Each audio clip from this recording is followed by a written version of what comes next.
بسم اللہ الرحمن الرحیم۔ کتاب الزکوٰۃ کا ہم مطالعہ کر رہے تھے۔ اس میں جو ہماری بحث چل رہی تھی وہ ہے زکوٰۃیبل ایسٹس کی، کہ کن چیزوں کے اوپر جو ہے وہ زکوٰۃ واجب ہے۔ تو ایک تو ہم نے بات کی نقدین کی، سونا چاندی کی، گولڈ اینڈ سلور، اور اس کے ساتھ ساتھ پیپر کرنسی کی بات کی، یا جو پیپر کرنسی کے ایکویلنٹ ہے۔ دوسرا ہم نے اس کے بعد بات کی تھی بزنس ایسٹ کی، مال تجارت کی، ٹھیک ہے۔ اور بزنس ایسٹ کے بعد تیسرا ہم نے بات کی زرعی پیداوار کی، ایگریکلچرل آؤٹ پٹ، ٹھیک ہے۔ عشر ہے، نصف عشر ہے، اس کو ہم نے تفصیل سے دیکھ لیا۔ تو آج جو چوتھی بات ہے ہماری وہ ہے لائیو سٹاک کی، حیوانات کی زکوٰۃ، ٹھیک ہے۔ اونٹ ہیں، گائے بھینسیں ہیں، بکریاں ہیں، بھیڑیں ہیں۔ تو شہروں میں تو لوگوں کے پاس عام طور پہ لائیو سٹاک نہیں ہوتا، لیکن یہ ہے کہ گاؤں دیہات وغیرہ میں کافی زیادہ اور بڑی تعداد میں ہوتا ہے۔ خاص طور پہ ہماری گجر برادری بہت معروف ہے، ٹھیک ہے۔ 200 بھینسیں، 400 بھینسیں، بہرحال ایک بھینس کی ویلیو ہے کوئی 2-3 لاکھ کی تو ہوگی، تو وہ اچھا خاصا کروڑوں کا مال ہے۔ تو زکوٰۃ الحیوان، حیوان کی زکوٰۃ۔ اچھا، اس میں شروع میں انہوں نے کچھ کنڈیشنز کا تذکرہ کیا ہے کہ جانوروں کے اوپر زکوٰۃ جو ہے وہ ان کنڈیشنز کے بعد لاگو ہوتی ہے۔ نمبر 1، نصاب پورا ہو، یہ تو ہم پہلے سے پڑھتے چلے آ رہے ہیں، ٹھیک ہے۔ سونے چاندی کا نصاب کیا تھا؟ 7.5 تولے اور 52.5 تولے، اور پیپر کرنسی کا نصاب ہم نے کہا تھا یا سونے کو بنا لیں یا چاندی کو بنا لیں، ٹھیک۔ اور بزنس ایسٹ کا نصاب کیا تھا مال تجارت کا؟ وہی گولڈ یا سلور، یعنی اتنا ایسٹ ہو، ٹھیک ہے۔ اور تیسرا ہم نے پڑھا ایگریکلچرل آؤٹ پٹ، اس کا نصاب کیا تھا؟ ٹھیک ہے، 5 وسق، تقریباً 19-20 من بن جاتا تھا، ٹھیک ہے۔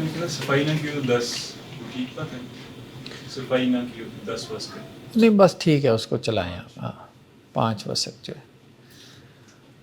اچھا جی، اب نیکسٹ کیا ہے؟ حیوانات کی زکوٰۃ، تو ان کا نصاب ہم ابھی دیکھیں گے۔ دوسرا کیا ہے کہ ایک سال کا گزرنا، حولان حول جسے کہتے ہیں، یہ بھی لازمی کنڈیشن ہے زکوٰۃ کے لیے، ٹھیک ہے۔ نقدین کے اوپر زکوٰۃ ہو، مال تجارت پہ ہو یا حیوانات کے اوپر ہو، 1 سال کا گزرنا ضروری ہے۔ لیکن زرعی پیداوار کی صورت میں سال کا گزرنا ضروری ہے نہیں ہے۔ وہاں اگر سال میں 4 مرتبہ فصل ہو رہی ہے تو آپ کو 4 مرتبہ زکوٰۃ دینی ہے۔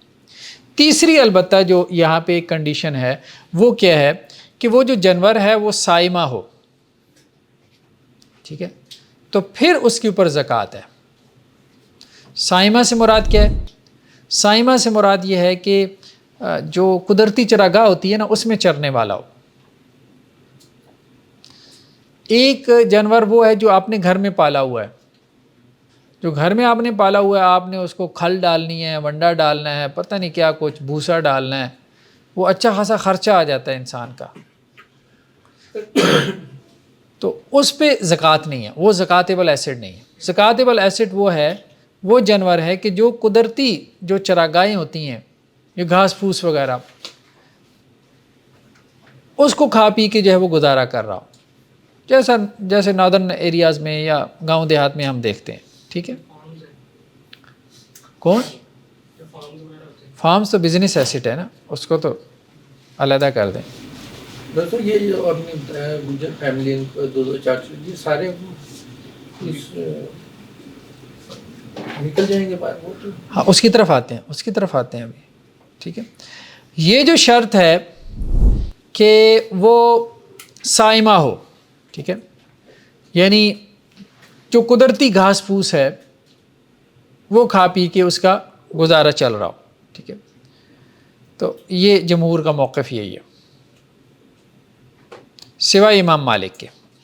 امام مالک کہتے ہیں کہ نہیں، سائمہ ہو یا غیر سائمہ ہو، دونوں صورتوں میں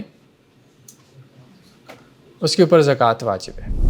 تو جمہور یا میجورٹی آف دی اسکالرز ان کا کہنا یہ ہے کہ سائمہ ہو، ٹھیک ہے، تو پھر اس کے اوپر جو ہے وہ زکوٰۃ فرض ہوگی، لیکن امام مالک کہتے ہیں کہ نہیں، ہر صورت میں زکوٰۃ جو ہے وہ فرض ہوگی۔ چلیں بہرحال اس کو ہم آگے چل کے دیکھتے ہیں۔ زکوٰۃ الابل، اونٹوں کی زکوٰۃ کیسے ادا ہوگی؟ 5 اونٹ، اس میں جو ہے وہ مطلب 4 تک تو چھوٹ ہے، جیسے ہی 5 اونٹ ہو جائیں تو اس میں زکوٰۃ ہے۔ ہم یوں کہہ سکتے ہیں کہ جو اونٹوں کا نصاب کیا ہے؟ 5 اونٹ۔ 4 اونٹوں تک کوئی زکوٰۃ نہیں ہے، 5 اونٹوں میں 1 بکری ہے، ٹھیک ہے، لیکن یہ بکری کب دیں گے؟ جب آپ 1 سال گزر جائے گا۔ اور 10 اونٹ ہوں تو 2 بکری ہیں، 15 ہوں تو 3 ہیں، ٹھیک ہے، 20 ہوں تو 4 ہیں، اور اگر 25 اونٹ ہو جائیں، نہیں پھر بکریاں نہیں ہیں، پھر اونٹ شروع ہو جائے گا، پھر بنت مخاض ہے۔ کیا ہے؟ بنت مخاض، اونٹوں کے نام ہوتے تھے عربوں کے ہاں، ان کی ایج کے اعتبار سے ہر سال میں اونٹ کا نام چینج ہو جاتا تھا، ٹھیک ہے، تو بنت مخاض، بنت مخاض اس اونٹنی کو کہتے ہیں جو 1 سال کی ہو۔ تو 25 اونٹ اگر اس کے پاس ہیں تو وہ 1 اونٹنی دے گا۔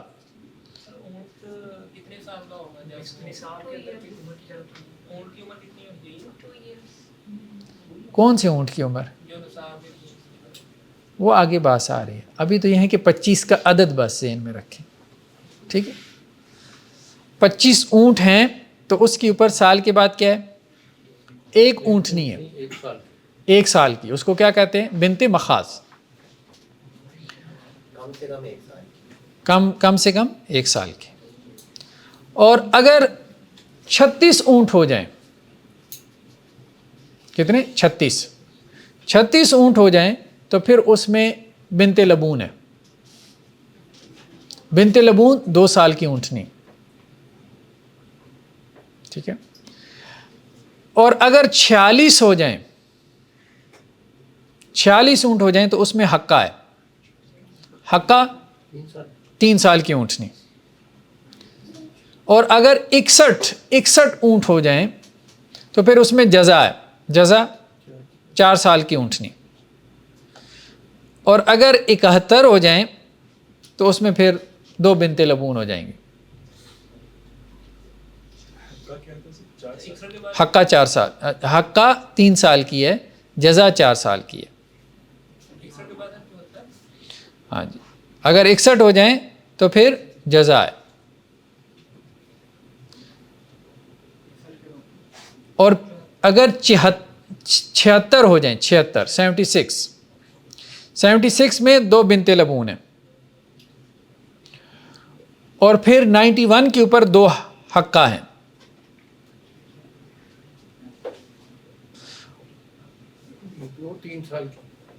اور 120 کے بعد پھر کیا ہے؟ ہر 40 کے اوپر بنت لبون، اور ہر 50 پہ حقہ یا حقہ، دونوں طرح سے، ٹھیک جی جی۔ جب 120 کے بعد پھر کیا ہے کہ ہر 40 اور 50 کا حساب ہے، ٹھیک ہے۔ اگر 40 کی دہائی میں آ گئے آپ تو پھر بنت لبون ہے، اور 50 میں آ گئے تو پھر حقہ ہے، ٹھیک۔ نہیں کوئی اعتراض، تھوڑا کمپلیکیٹڈ ہے شاید اس وجہ سے بھی کہ ہم لوگوں کے پاس جانور تو ہیں کوئی نہیں، تو اس لیے بندہ کہتا ہے یار سائڈ پہ کرو ذرا اس کو۔ حدیث میں، حدیثوں میں، ٹھیک۔ چلیں جی، نیکسٹ کیا ہے؟ گایوں کی زکوٰۃ۔ گایوں میں بھینسوں کو بھی شامل کیا گیا، ٹھیک ہے۔ تو گایوں کی منیمم جو لمٹ ہے یا ان کا جو نصاب ہے وہ کیا ہے؟ 30 گائے۔ جیسے اونٹوں میں منیمم نصاب کیا ہے؟ 5 اونٹ، تو گایوں میں منیمم نصاب کیا ہے؟ 30 گائے یا 30 بھینسیں، ٹھیک ہے۔ دوسرا کیا ہے؟ سائمہ ہو، سائمہ سے مراد یہی ہے کہ جنگلی جو گھاس پھوس ہے اس کو چرنے والی ہیں. سائمہ نام بھی رکھا تھا. نہیں وہ تو سواد سے ہے نا سائمہ, وہ تو صوم سے ہے, روزے دار ہے. چلیں یار اب آپ نا اس کو چھوڑیں برے, ضرور جانور بنانا ہے. وہ سائمہ مراد یہ ہے کہ روزے دار سے ہے نا, مطلب روزہ رکھنے والی, صوم سے ہے نا سائمہ. ٹھیک ہے, تو 30 جو ہے وہ گائے ہوں یا 30 بھینسیں ہوں تو ان میں ایک بچڑا ہے یا ایک کٹا. ٹھیک ہے, یعنی 1 سال کا. اگر 40 ہوں تو پھر 2 سال کا, 2 سال کا بچڑا ہوگا. اور اگر 60 ہو جائیں تو پھر اس میں 1 سال کے 2 ہوں گے. 1 سال والے کو طبی کہتے ہیں, طبیہ. ٹھیک ہے, طبی یا طبیہ. اور 2 سال والے کو مسنہ کہتے ہیں. ٹھیک ہے, اور 70 اگر ہو جائیں تو ایک مسنہ اور ایک طبی ہے, ایک 2 سال کا اور ایک 1 سال کا. 80 میں 2 مسنہ ہیں, 90 میں 3 طبیہ ہیں, اور 100 میں کیا ہے, 1 مسنہ اور 2 طبیہ, اور 110 میں 2 مسنہ اور 1 طبی. ٹھیک ہے, اور 120 میں 3 مسنہ یا 4 طبیہ دے دیں. پھر اس کے بعد جو ہے وہ ہر 30 کے اوپر ایک طبی ہے اور ہر 40 پہ ایک مسنہ. لمبی چوڑی تفصیل ہے. ٹھیک ہے, 30 پہ 1 سال کا بچتا ہے, تو اگر اس کے پاس 35 ہو تو وہ کون سا حساب ہے؟ تو 35 میں تو وہی لگے گا جب تک 40 پہ نہیں پہنچیں گے آپ. پیچھے والا. ہاں, یہی تو بتا رہے ہیں. زکوٰۃ الغنم, غنم سے مراد بھیڑ بکری. ٹھیک ہے, تو 39 بکریوں تک کوئی زکوٰۃ نہیں ہے. 39 بکریوں تک کوئی زکوٰۃ نہیں ہے. جیسے 29 گایوں اور بھینسوں تک کوئی زکوٰۃ نہیں ہے. ٹھیک ہے, ہاں جب 40 بکریاں ہو جائیں, بھیڑے ہو جائیں تو پھر زکوٰۃ ہے. تو 40 بکریوں کے اوپر کیا ہے, ایک بکری. 120 تک. جب 121 ہو جائیں تو پھر 2 بکریاں, سال میں 2 بکریاں. ٹھیک ہے, 200 تک. جب 201 ہو جائیں تو پھر 3 بکریاں. پھر ہر 100 پہ 1 بکری ہے اس کے بعد. یعنی اتنے 100 داخل ہوتے ہیں, ایک بکری ہے. ہاں, جیسے وہاں 30-40 کا یا 40-50 کا, تو یہاں پہ جو ہے وہ 100 کے اعتبار سے معاملہ چل رہا ہے. حکم الاوقاس, اوقاس وہی کہتے ہیں کہ جو درمیان میں, یعنی نصاب کی حدود مقرر کی گئی نا. ٹھیک ہے, تو جو درمیان میں آ جاتا ہے تو وہ معاف ہے. ٹھیک ہے, جیسے 40 بکریوں کے اوپر زکوٰۃ ہے, 1 بکری, اور 121 پہ کیا ہے, 2 ہے. اب درمیان میں 100 کا عدد ہے. ٹھیک ہے, تو 40 پہ 1 دے گا بس, باقی معاف ہے. اس کو اوقاس کہتے ہیں, جو درمیان میں عدد آ رہا ہے. حضرت ابو بکر نے خط لکھ کے اپنے عمال کو یہ بات کہی تھی کہ دیکھو زکوٰۃ کے اندر جب زکوٰۃ وصول کرنی ہے جانوروں کی, ٹھیک ہے, گاؤں دیہات میں جاتے تھے, عربوں میں بہت رواج تھا اونٹ وغیرہ, بھیڑ بکریاں پالنے کا, گائے وغیرہ پالنے کا. تو جب بھیجتے تھے اپنے عمال کو تو یہ کہتے تھے کہ حارمہ, ایک تو یہ ہے کہ بوڑھا جانور زکوٰۃ میں نہیں لینا جس کے دانت گر گئے ہوں. ٹھیک ہے, ہاں وہ بھی نہ کہے کہ یہ میرے کسی کام کا نہیں رہا تو یہ زکوٰۃ میں لے جاؤ. ٹھیک ہے, ولا ذات و عوار, اور اسی طرح سے کانا جانور, عیبدار جانور مثال کے طور پہ, وہ بھی نہیں لینا. ٹھیک ہے, ولا تیس, اور اسی طرح سے جو میل ہوتا تھا وہ بھی نہیں لینا. ٹھیک ہے, حضرت عمر سے ہے کہ انہوں نے منع کیا تھا اپنے جو ان کے زکوٰۃ کے ڈپارٹمنٹ میں جو لوگ زکوٰۃ کلیکٹ کرتے تھے, زکوٰۃ کلیکٹرز کہہ لیں, ان کو حضرت عمر نے منع کیا تھا کہ تم نے ایک تو وہ بکری نہیں وصول کرنی جو بکری کسی نے گھر میں پال رکھی ہے دودھ وغیرہ کے لیے. ٹھیک ہے، بچوں کے دودھ وغیرہ کے لیے پال رکھی ہے، کوئی جانور انہوں نے خاص کیا ہوتا ہے تو وہ نہیں، مطلب وہ ان کا اچھا جانور ہے نا، بیچارے کا کام چل رہا ہے، تو نہ بہت زیادہ اس سے اچھا لو اور نہ اس سے ردی مال لو، بس درمیان سے وسط سے اس کا درمیانہ مال لو. یہ بیسیکلی ہدایات تھی. والماحظ، اور اسی طرح وہ جانور بھی نہ لینا زکوٰۃ میں کہ جو بچہ جننے کے قریب ہو. اب ظاہری بات ہے وہ تو اس کے 2 ہونے والے ہیں، تو زکوٰۃ لینے والا کہے کہ جی یہ تو ایک ہے تو یہ میں لے لیتا ہوں، ٹھیک ہے، بیت المال کا فائدہ ہو جائے، تو نہیں، اس سے بھی منع کرتے تھے وہ. ٹھیک ہے. اسی طرح بعض روایتوں میں یہ بھی ہے کہ حارمہ سے مراد وہی بوڑھا جانور زکوٰۃ میں نہ دے. دارنا، خارش یعنی وہ جانور جس کو خارش لگی ہو، وہی عیبدار جانور، بیمار جانور بھی نہ نکالے زکوٰۃ میں. وللمریضہ، مریض بھی نہ ہو. وللشرط، ٹھیک ہے، شرط سے مراد چھوٹا جانور، ٹھیک ہے، ٹیڈی بکرا وہ ہمارے ہاں وہ مرغی جتنا بکرا ہوتا ہے ٹھیک ہے، اب وہ زکوٰۃ میں نکال دے کہ میرا تو ایک جانور ہی دینا ہے نا. ایک بندے کے پاس نسل ہی وہ ہے تو وہ تو ہے. ہاں اگر نسل ہی وہی ہے تو وہ تو ایک علیحدہ بات ہے نا. وللعیمہ، لعیمہ سے مراد وہ جانور جو کہ بالکل دودھ نہ دیتا ہو، ٹھیک ہے، تو اس لیے کہا گیا کہ بھائی وسط درمیانے درجے کا مال نکالو اللہ کے راستے میں، نہ ہم جو ہے وہ تمہارا بہترین مال لیں گے زکوٰۃ میں، اور نہ تم ایسا کرو کہ اپنا ردی مال زکوٰۃ میں دو. بس دونوں طرف یہ ہدایت تھی. ٹھیک ہے. ان جانوروں کی زکوٰۃ جو کہ انعام کے علاوہ ہیں. انعام تو یہ 4 ہیں نا، انعام سمجھتے ہیں نا، یہ جنہیں مال مویشی کہتے ہیں، جن کی ہم قربانی دیتے ہیں. ٹھیک ہے، اونٹ، اونٹنی، گائے، بیل، بھیڑ بکری اس میں آ جاتی ہے. اور تو اس کے علاوہ جو جانور ہیں جیسے گھوڑے ہیں، خچر ہیں، گدھے ہیں، لوگوں نے پالے ہوتے ہیں گاؤں دیہات میں. ٹھیک ہے، تو ان کی کیا زکوٰۃ ہے کہ نہیں؟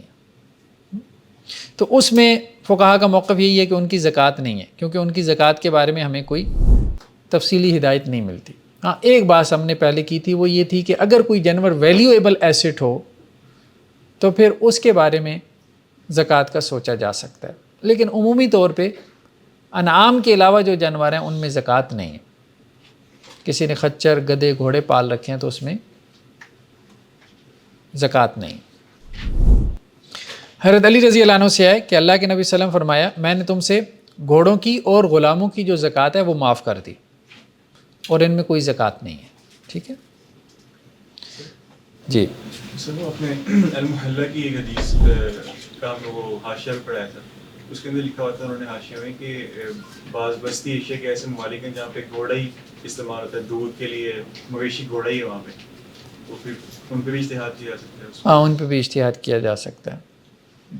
یعنی کہ بعض علاقے ایسے ہیں کہ جہاں انعام کے طور پہ گھوڑا ہی استعمال ہوتا ہے مال مویشی کے طور پہ، تو وہاں اجتہاد کیا جا سکتا ہے. ٹھیک ہے.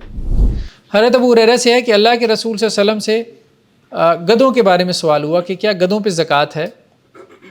تو آپ وسلم فرمایا کہ ہمارے اوپر اس بارے میں کوئی چیز نازل نہیں ہوئی. ٹھیک ہے. ہاں اللہ تعالیٰ کی ایک آیت ہے، فَمَن يَعْمَلْ مِثْقَالَ ذَرَّةٍ خَيْرًا يَرَهُ وَمَن يَعْمَلْ مِثْقَالَ ذَرَّةٍ شَرًّا يَرَهُ.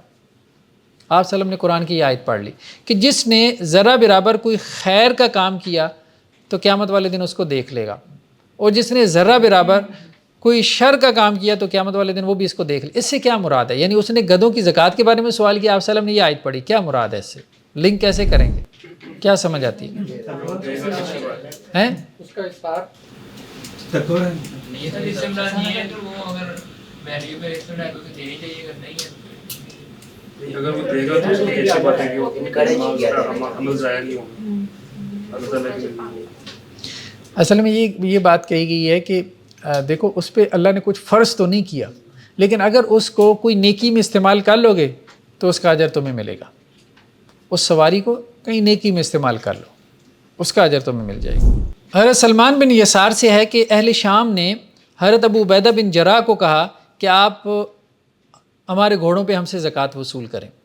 ابو عبیدہ بن جراح جو ہے وہ حضرت عمر رضی اللہ عنہ کے زمانے میں شام کے گورنر تھے. تو اہل شام نے انہیں کہا کہ ہمارے پاس گھوڑے ہیں، ٹھیک ہے، اور ہمارے پاس غلام ہیں، تو آپ ان کی زکوٰۃ ہم سے لیں. تو انہوں نے کہا بھئی میں تو نہیں لے سکتا، کیونکہ اللہ کے رسول نے معاف کی ہوئی ہے. انہوں نے پھر حضرت عمر کو خط لکھا تو حضرت عمر رضی اللہ عنہ نے کہا کہ بھائی اس پہ زکوٰۃ نہیں ہے. انہوں نے دوبارہ کہا کہ نہیں آپ ہم سے لیں. دینے کے لیے لوگ خط لکھتے ہیں، دینے کے لیے خط لکھتے تھے. بچنے کے لیے. ٹھیک ہے. تو پھر حضرت عمر نے کہا کہ دیکھو بات یہ ہے فرض تو نہیں ہے لیکن اگر تم دینا چاہتے ہو تو پھر دے دو. تو بیت المال میں ہم اس کو غرباء اور مساکین میں لگا دیں گے. تو پھر انہوں نے دی اور حضرت عمر نے لے لی.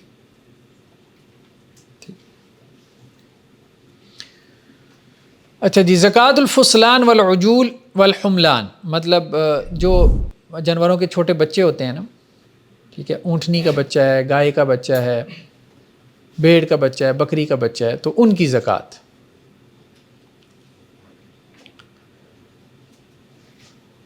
اگر تو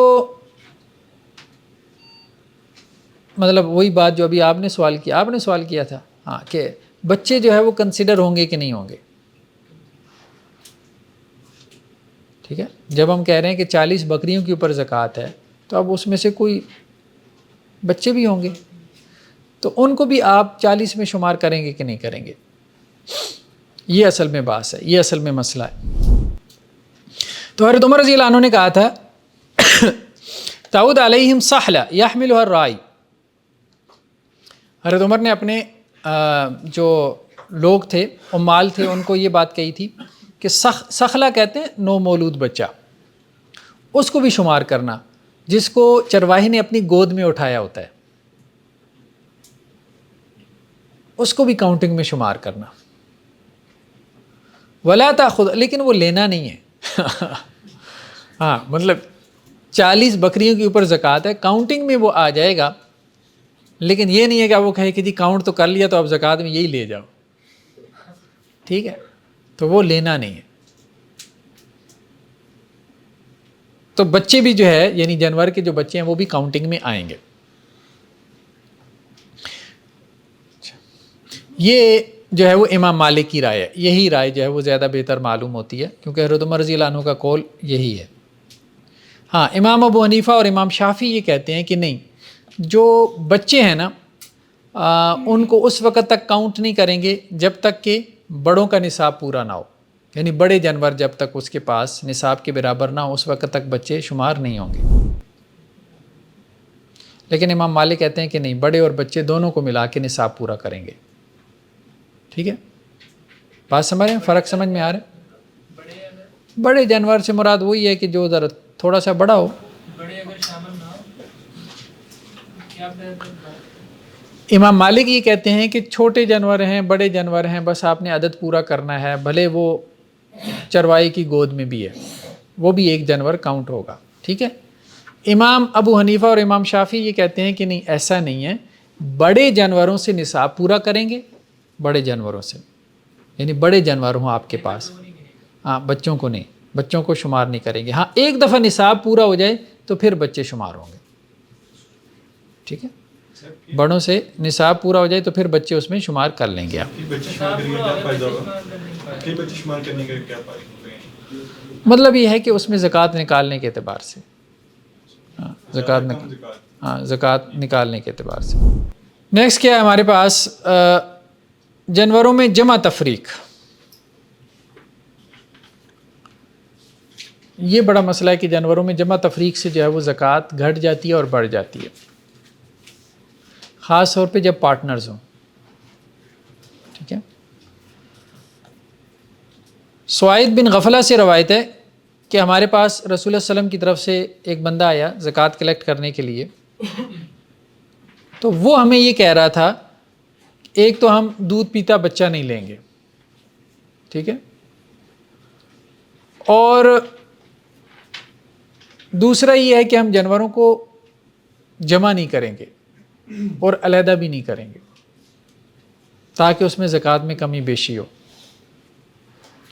اور پھر ایک آدمی آیا جس کے پاس بہت اچھی موٹی تازی اونٹنی تھی، فربا اونٹنی، اور اس نے کہا کہ جی یہ زکوٰۃ میں لے لیں. تو انہوں نے وہ زکوٰۃ میں لینے سے انکار کر دیا کہ یہ تمہارا بہترین مال ہے. یعنی ہم یہ بھی نہیں کریں گے کہ دودھ پیتا بچہ لے لیں اور یہ بھی نہیں کریں گے کہ تمہارا بہترین مال لے لیں.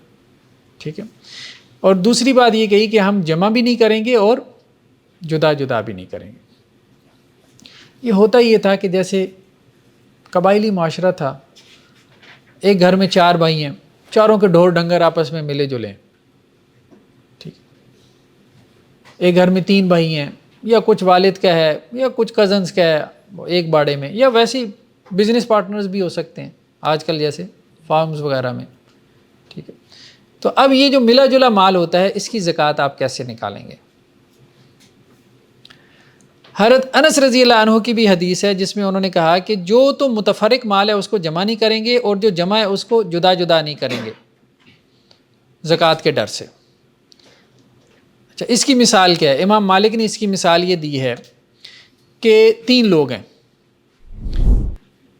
تین دوست ہیں یا 3 بھائی ہیں, ہر ایک کے پاس 40 بکریاں ہیں. 3 بھائیوں کی ہر ایک کے پاس 40 بکریاں, تو کتنی زکوٰۃ بنی ان کی؟ 3 بکریاں. ٹھیک ہے, 3 بھائی ہیں, ہر ایک کے پاس 40 بکریاں ہیں, تو 3 بکریاں ہو گئی ان کی. اور اگر تینوں کو ملا دیں, نہیں 121 پہ 121 پہ دوسری بکری ہوتی ہے, 120 پر بھی 120 پہ بھی ایک ہے, ٹھیک ہے. تو ایک اس طرح 40 پہ تک کی جو ہے وہ ایک ہی ہوگی, ایک ہی بکری ہے. نہیں سوری ایک بھی نہیں ہوگی, پھر 41 پہ ہوگی نا شاید. نہیں 40 پہ ایک ہے, 39 پہ نہیں ہے. 39 پہ نہیں ہے, 40 سے ایک بکری شروع ہوتی ہے اور 120 تک ایک بکری ہے. 121 سے لے کے 200 تک 2 ہیں, 201 سے پھر 300 تک 3 ہیں, پھر اس کے بعد ہر 100 کے اوپر ایک ہے, ٹھیک ہے. تو ابھی ہم یہ بات کر رہے ہیں کہ اگر 3 لوگ ہیں مثال کے طور پہ, اور ہر ایک کے پاس 40 بکری ہیں, تو اب زکوٰۃ کلیکٹ کرنے والا جب جائے گا تو وہ کیا کرے گا؟ 3 بکریاں لے کے آئے گا. تو اب وہ کیا کرتے ہیں؟ وہ زکوٰۃ سے بچنے کے لیے کیا کرتے ہیں؟ کہتے ہیں کہ یہ ہمارا مال مشترک ہے, ہم سب کی 120 بکریاں, تو اب کتنی زکوٰۃ پڑے گی؟ 1 بکری. تو جدا جدا مال کو جمع نہیں کرنا زکوٰۃ سے بچنے کے لیے, ہیلا نہیں کرنا, یہ مراد تھی. یا پھر یہ ہے کہ 2 پارٹنرز ہیں اور ان کی کتنی بکریاں ہیں؟ 100 شاتن و شاتن, ٹھیک ہے, 201 بکریاں. 2 پارٹنرز ہیں, ان کی کیا ہیں؟ 201 بکریاں. تو اب کتنی بکریاں ہوں گی اس میں 201 میں؟ 3 ہوں, 3 ہو جائیں گی, ٹھیک ہے. 201 سے 3 ہو گئی, ٹھیک ہے. اب وہ اس کو کیا کرتے ہیں؟ جدا جدا کر لیتے ہیں. ہاں, ایک 100 لے لیتا ہے اور دوسرا 101, تو اب کتنی ہو گئی؟ 2 بکریاں ہو. تو یہ نہیں کرنا کہ وہ مطلب دونوں مراد تھے, یعنی جو زکوٰۃ جو ہے کلیکٹ کرنے والا ہے وہ بھی یہ نہ کرے کہ زیادہ زکوٰۃ وصول کرنے کے لیے جمع تفریق شروع کر دے, اور جو زکوٰۃ دینے والا ہے وہ بھی یہ کام نہ کرے کہ کم زکوٰۃ دینے کے لیے جمع تفریق شروع کر دے, یہ مراد تھی. تو اس لیے امام شافعی نے کہا کہ رب المال یعنی جس کا مال ہے اس کو بھی یہ حکم ہے, اور جو زکوٰۃ کلیکٹ کرنے والا ہے اس کے لیے بھی یہ حکم ہے, یعنی دونوں اس قسم کی جمع تفریق سے بچیں. سر اگر دونوں کی رائے میں ڈفرینس آ گیا تو کس کی کو بقیت دی جائے گی؟ نہیں, ڈفرینس کس اعتبار سے؟ اکٹھے یا سیپریٹ کرنے کی بات کی ہے. ہاں نہیں, وہ تو ظاہری بات ہے, وہ جو زکوٰۃ ادا کر رہے ہیں نا انہی کے قول کا اعتبار ہوگا, انہی کے قول کا اعتبار ہوگا, ٹھیک ہے. عاملی زکوٰۃ پر فیصلہ نہیں دے سکتا. نہیں, عامل زکوٰۃ نہیں دے سکتا, عامل زکوٰۃ نہیں. سر ہم نے شروع میں سائمہ کا ٹاپک ایک ورڈ پڑھا ہے, جی اب ہم سائمہ کے حساب سے چلیں گے, یہ جو ہم نے سارا کچھ پڑھا یا یہ بھی آگے کہیں بحث آئے گی کہ سائمہ کو کنسیڈر کرنا ہے یا سب کو کرنا ہے؟ حدیثوں میں واضح طور پہ یہ بات موجود ہے کہ جو سائمہ ہے اسی کے اوپر زکوٰۃ ہے, یہ بات حدیثوں میں واضح طور پہ موجود ہے. جیسا بھی وہ گجر اور آدمی وغیرہ کی بات ہے, وہ پھر بزنس ایسٹ ہوگا, ٹھیک ہے. اگر آپ فارمنگ کر رہے ہیں تو پھر آپ اس میں بزنس ایسٹ کے طور پہ, یعنی بکروں کا فارم ہے, گایوں کا, بھینسوں کا فارم ہے, تو وہاں بزنس ایسٹ کے طور پہ آپ زکوٰۃ دیں گے. سونے کا نصاب لائیں.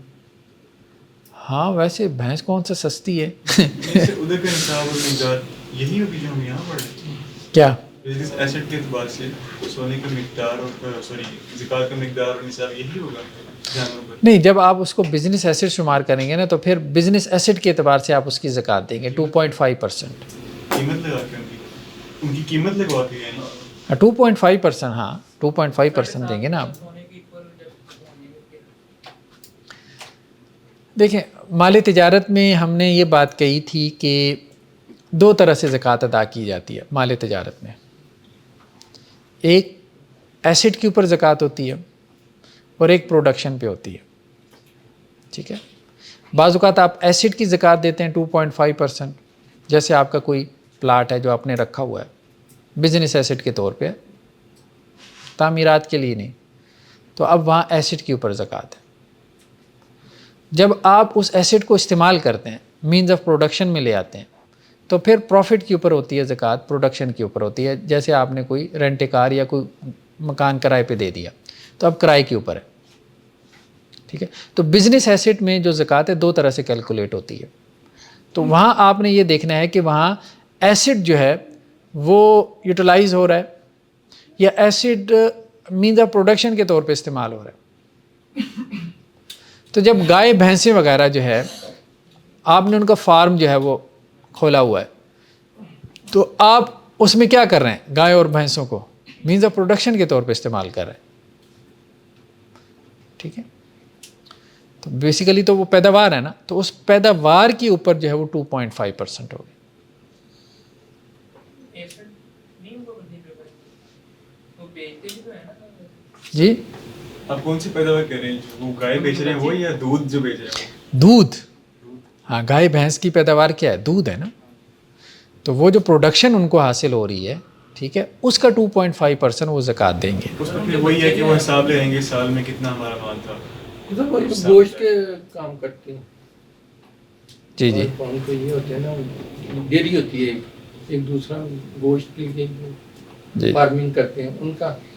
ہاں، تو وہ اپنے گوشت کی پروڈکشن کے اعتبار سے دیں گے.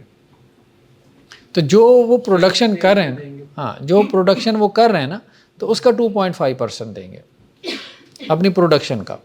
اگر آپ اس کو بزنس ایسٹ بناتے ہیں، یہ تو یہ ہوتا تھا کہ لوگوں نے گھروں میں بھیڑ بکریاں رکھی ہوتی تھی، مال مویشی پالے ہوتے تھے.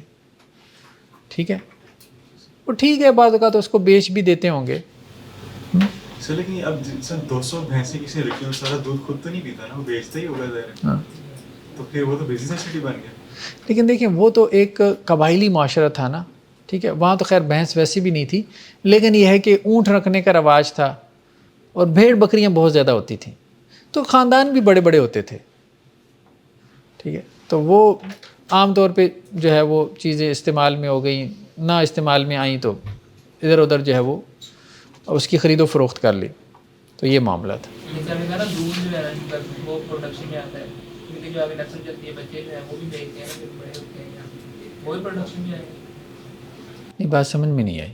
میں نے کہا پروڈکشن میں جو گائے میں ان کا فارم. نہیں ہم کیس کون سا کنسیڈر کر رہے ہیں؟ سب سے پہلے اپنے ذہن کو کلیئر کریں کہ ہم کیس کون سا کنسیڈر کر رہے ہیں. ہم بات کر رہے ہیں کہ جو آپ نے بات کی نا کہ گائے بھینسوں کا جو فارم ہے ان کی جو پروڈکشن فارم کی بات ہم کر رہے ہیں. ہاں، اب بات کر رہے ہیں کہ وہ اس کی جو پروڈکشن ہے دودھ دیتی ہے فارم پر، تو ان کی آگے جو نسل ہے بچے ہوتے ہیں وہ بھی پروڈکشن. نہیں وہ اس میں شمار نہیں کریں گے.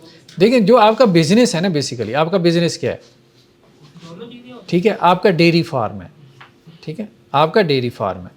ٹھیک ہے، آپ کا بزنس کیا ہے کہ آپ میٹ کی پروڈکشن کر رہے ہیں، تو وہ آپ نے اس کو کلیریفائی کرنا ہوتا ہے نا. تو اس کے اعتبار سے آپ اس کا 2.5% دیں گے. پروڈکشن کا 2.5% مطلب یہی ہوگا نا کہ آپ نے سال میں اپنی سیونگز دیکھ لی، یہ میں پیسے جمع ہوگا تو میں اس کا 2.5 دوں. یہ ہم پہلے نا بات کر چکے ہیں کہ 2.5% جو ہے وہ جو سال بھر سیو رہا اس کے اوپر ہے، یا پھر یہ ہے کہ ہم اس کا اعتبار نہیں کریں گے. یہ بات ہم پہلے کر چکے ہیں. سر میں فارمیسی والی مثال دی تھی نا، فارمیسی میں مکان کے کرائے کی مثال دی تھی. پروفٹ پہ. ہاں، مکان کے کرائے کی مثال دی تھی. ہم نے یہ بات کہی تھی کہ عام طور پہ فتویٰ یہ دیا جاتا ہے کہ اگر آپ کو مکان سے کرایہ آ رہا ہے مثال کے طور پہ، ٹھیک ہے، آپ کے فلیٹس ہیں، آپ تو بہت بڑا ریئل اسٹیٹ بہت بڑا مطلب کاروبار ہے نا. ٹھیک ہے، لوگ ملینز میں کما رہے ہوتے ہیں. تو عام طور پہ فتویٰ یہ ہے کہ اگر وہ سیو ہو سال بھر کے لیے تو پھر اس کے اوپر زکوٰۃ ہے. تو ہم نے کہا تھا کہ نہیں، بہتر یہ معلوم ہوتا ہے کہ چونکہ بزنس کے طور پہ ظاہر بات ہے انویسٹمنٹ تو ہے، بہت بڑی انویسٹمنٹ ہے، ٹھیک ہے، انسان کے جو ہے وہ ملینز لگے ہوتے ہیں ایک پلازا کھڑا کرنے میں.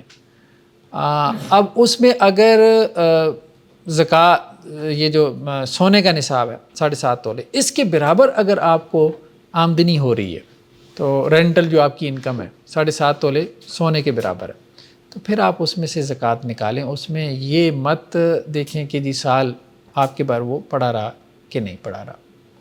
تو یہاں پہ بھی یہی معاملہ ہے.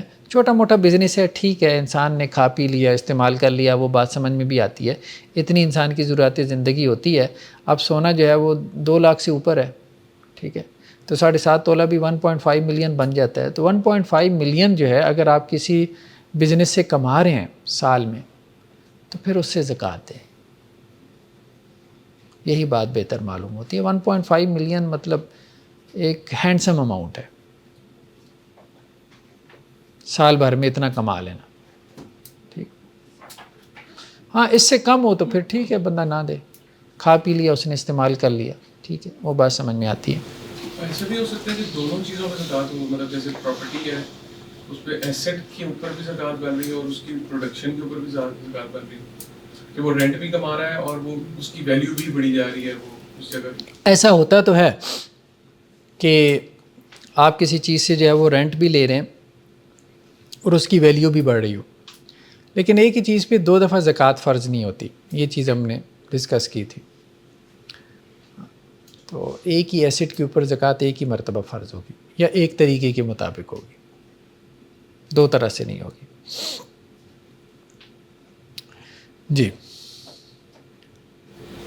کیونکہ وہ جب بیچ رہا ہو تب شاید اس کے اوپر زکوٰۃ بنتی ہوگی، جب وہ پراپرٹی ایکچولی سیل ہو رہی ہے تو شاید اس کے اوپر پھر زکوٰۃ بن جائے. ہاں نہیں، زکوٰۃ اگر تو اس نے جو ہے وہ کرائے میں زکوٰۃ نکال دی ہے تو بس ٹھیک ہے، کافی ہے. دیکھیں نا، پھر تو اس نے پراپرٹی کو مینز آف پروڈکشن میں بنا لیا نا، تو مینز آف پروڈکشن ہے تو اس کے پروڈکشن کے اوپر زکوٰۃ ہے، اور وہ پروڈکشن کیا ہے؟ کرایہ، رینٹ ہے، تو رینٹ کا 2.5% دے دیں.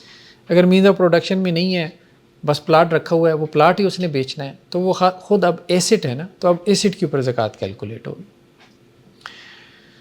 جی نیکسٹ کیا ہے کہ کیا جو پارٹنرشپ ہے اس سے کوئی مطلب فرق پڑتا ہے نفس مسئلہ میں؟ ہاں، احناف یہ کہتے ہیں کہ پارٹنرشپ کا جو ہے وہ فرق نہیں پڑتا. شوافی یہ کہتے ہیں کہ اس کا فرق پڑتا ہے.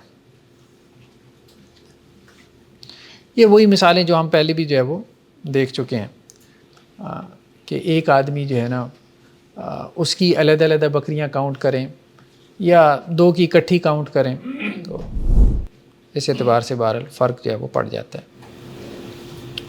اس میں آپ کی مطابق کیا رائے بہتر ہے؟ وہی امام مالک کی کہ جو جس طرح تھا اس طرح کی نہیں؟ ہاں اسی طرح سے کہ نہیں بہتر ہی. زکوٰۃ الرکاز والمعادن، رکاز اور معدنیات کی زکوٰۃ. سر یہ آخری بات آپ نے کیا کہی کہ پارٹنرشپ کو تو کیا ہوگا؟ پارٹنرشپ جو ہے نا، کیا اس کا فرق پڑتا ہے؟ ٹھیک ہے، زکوٰۃ کی ادائیگی کے اعتبار سے پارٹنرشپ کا فرق پڑتا ہے. احناف کہتے ہیں کہ نہیں پڑتا، شوافی کہتے ہیں کہ پڑتا ہے. بہتر آپ نے کیا کہا؟ بہتر یہی ہے کہ پڑتا ہے. وہ اصل میں یوں ہے نا کہ مثال کے طور پہ 2 لوگ ہیں، ایک کی جو ہے وہ 60 بکریاں ہیں اور دوسرے کی بھی 60 بکریاں، ٹھیک ہے. یہ دونوں جو ہے وہ کتنی زکوٰۃ ادا کریں گے؟ سوال یہ پیدا ہوتا ہے. یہ پارٹنرز ہیں دونوں پارٹنرز ہیں، دونوں نے مل کے ایک گوٹ فارم بنایا، ٹھیک ہے. 60 بکریاں ایک کی ہیں، 60 دوسرے کی ہیں، تو یہ کتنی زکوٰۃ ادا کریں گے؟ یہ مسئلے میں اختلاف اصل میں اس مسئلے میں.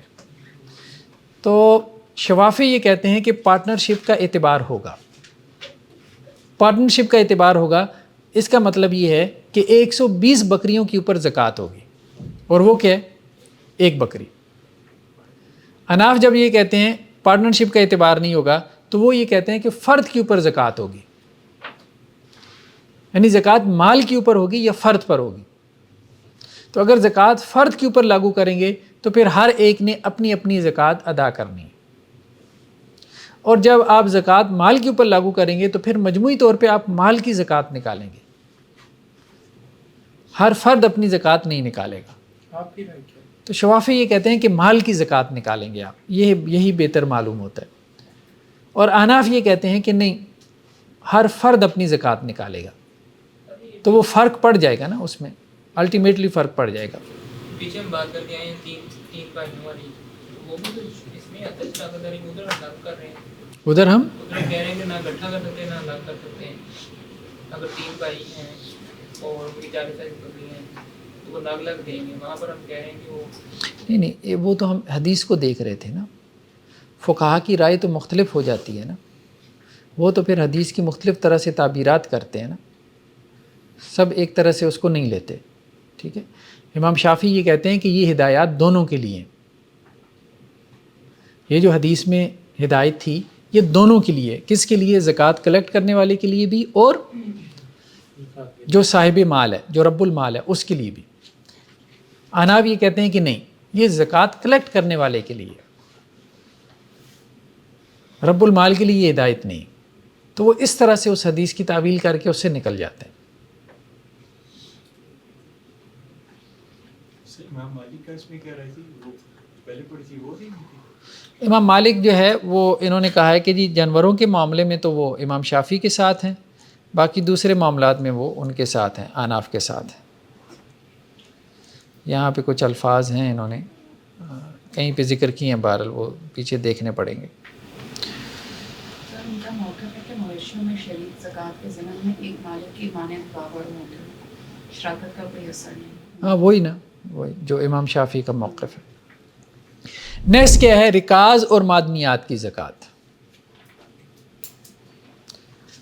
جی رکاز کسے کہتے ہیں؟ دفینہ. ٹھیک ہے، رکزہ یرکزو کا مطلب ہوتا ہے پوشیدہ، تو مطلب وہ چیز جو زمین میں چھپا دی گئی، دفن کر دی گئی. تو زمانہ جاہلیت کے دفن شدہ مال کو رکاز کہتے تھے عربوں میں. ہم نے کہا تھا کہ اس کی مثال ہمارے ہاں یہ کہ جب پارٹیشن ہوئی ہے ہمارے ہاں، تو یہاں سے ہندو جو ہے وہ مائیگریشن کر کے وہاں پہ گیا، وہاں سے مسلمان ادھر پاکستان میں آئے، تو بہت سے ہندوؤں نے یا سکھوں نے اپنا مال کیا کیا، اپنے گھروں میں چھپا کے چلے گئے کہ پاکستان تو ابھی زیادہ دیر قائم نہیں رہ سکے گا، تو واپس ہم نے آنا ہے تو مال نکال لیں گے. تو یہ دفینہ کہلاتا ہے. تو دفینہ جو ہے یعنی آپ کو مال مل جائے، اس کے اوپر بھی زکوٰۃ ہے. تو امام مالک یہ کہتے ہیں کہ رکاز جو ہے اس سے مراد زمانہ جاہلیت کا دفینہ ہے، اور یہ وہ دفینہ ہے کہ جس کو نکالنے کے لیے آپ کی محنت بھی نہ لگے اور مال بھی نہ لگے. ٹھیک ہے، رکاز وہ دفینہ ہے، ایک تو معدنیات ہے نا، تو معدنیات میں تو آپ کی محنت بھی لگتی ہے، لیبر بھی لگتی ہے، اور اچھی خاصی کاسٹ بھی آتی ہے. تو رکاز سے مراد وہ دفینہ ہے جہاں نہ لیبر لگ رہی ہے نہ کوئی کاسٹ آ رہی ہے، بیٹھے بٹھائے آپ کو کوئی مال مل گیا. ٹھیک ہے، تو اس کو رکاز کہتے ہیں.